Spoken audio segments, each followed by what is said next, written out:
আগামী ৫ আগস্ট জাতীয় নির্বাচনের তারিখ ঘোষণার দাবি জানিয়েছেন গণসংহতি আন্দোলনের প্রধান সমন্বয়কারী জোনায়েদ সাকি। চট্টগ্রাম নগরের বিপ্লব উদ্যানে গণসংহতি আন্দোলন চট্টগ্রাম জেলার উদ্যোগে অনুষ্ঠিত সমাবেশে তিনি এই দাবি জানান। জোনায়েদ সাকি বলেন, বিচার, সংস্কার ও নির্বাচন একসঙ্গে চলতে হবে।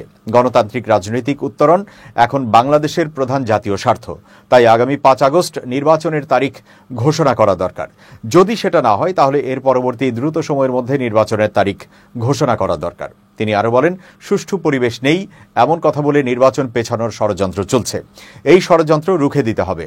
নির্বাচন আয়োজনের জন্য সুষ্ঠু পরিবেশ অবশ্যই গুরুত্বপূর্ণ, কিন্তু এটিকে অজুহাত করে নির্বাচন পেছানো যাবে না। ফলে কোনো দল যদি দখলদারি করতে চায়, আসুন আমরা প্রতিরোধ করি।